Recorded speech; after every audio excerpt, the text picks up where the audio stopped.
Welcome to Emerging Civil War News. I'm Chris Mackowski, and joining me today from Franklin, Tennessee is my friend Eric Jacobson. Eric, how are you today? I am good. And you have lots going on right now, and I wanted to talk to you today a little bit about your upcoming brand new Battle of Franklin Institute. Could you tell us a little bit about it? Well, nothing like stealing somebody else's idea. So I've been watching others have been doing for, a handful of years. And I'd long had this idea about doing something in Franklin that wasn't just talking about 1 or 2 days of the American Civil War. So what we're doing is we're launching something this fall, that will be the first of really a 13-year arc. And um, the 13-year arc is set in this way. In 13 years, so 2039, it will be the 175th anniversary of the Battle of Franklin. But that will also be the 250th anniversary of the Constitution going into effect. So I thought, let's just do this now. I mean, it could have started last year, we could have started it next year, but we're going to start it this year. And what we're going to do over the course of the next decade plus is hit on four major themes every year. And so most of this will be fairly chronological. But the four major themes are going to be the founding, so 1776 to 1789, where we're going to talk about how we went from, hey, we're going to break the chains of tyranny from Great Britain to winning a war, Articles of Confederation, creation of Constitution. So different discussion every year. Really, we could almost cover one particular year of that whole time frame. Um, Second theme is Antebellum America. Now that's a wide open Yeah. playing field. That's 1800 to 1860. So we've got lots to play with there. And that's everything from, War of 1812, nullification, abolition, rise of the Republican Party, Missouri Compromise, Dred Scott. You know all this stuff. Yeah.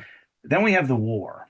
And so the war is a 4 year period, but we're going to focus on the West. I'm going to do my best to drive my Virginia friends crazy.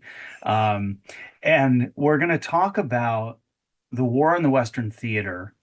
And in a way, where every year we're going to be covering about 3 or 4 months. So early on, it's going to be, well, what is the Western theater? Or as some of us out here like to call it, Department Number Two. That's what that right. So that's what Albert Sidney Johnston was in charge of.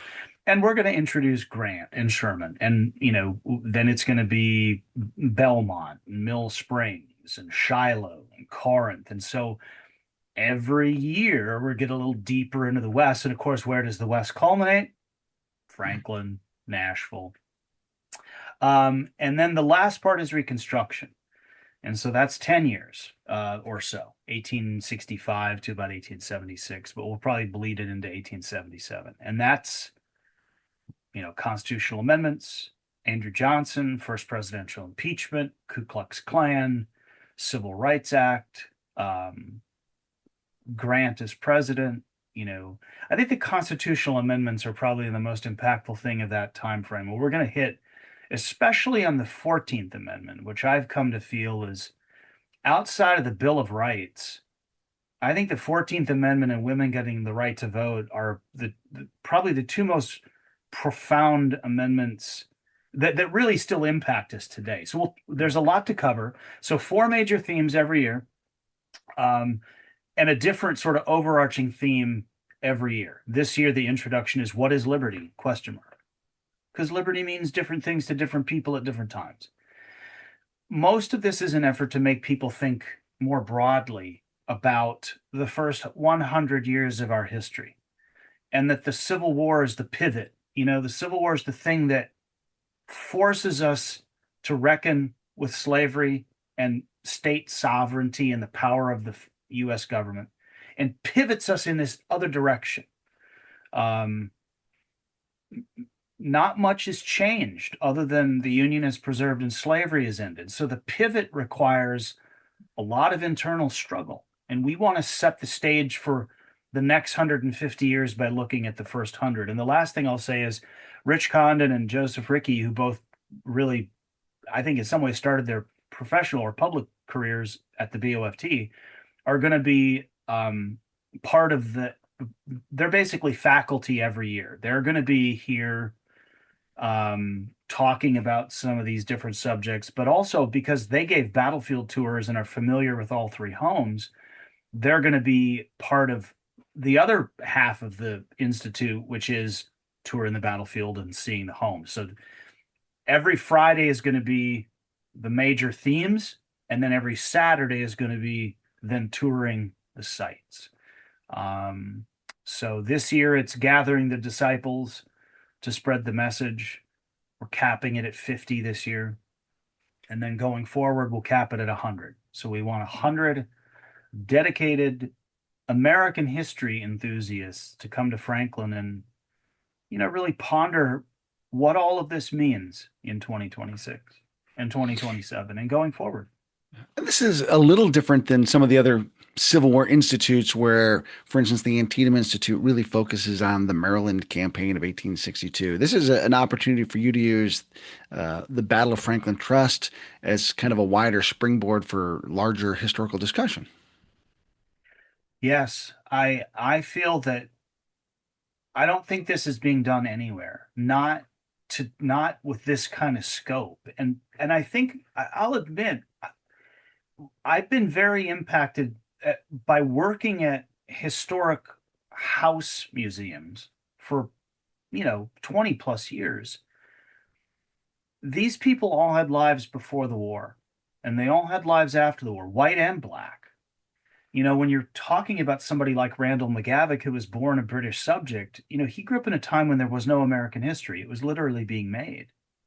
And I think that has really helped shape my desire to convey that message because the Civil War audience, I think, knows it. It's just so many Civil War topics are only about the Civil War. Right.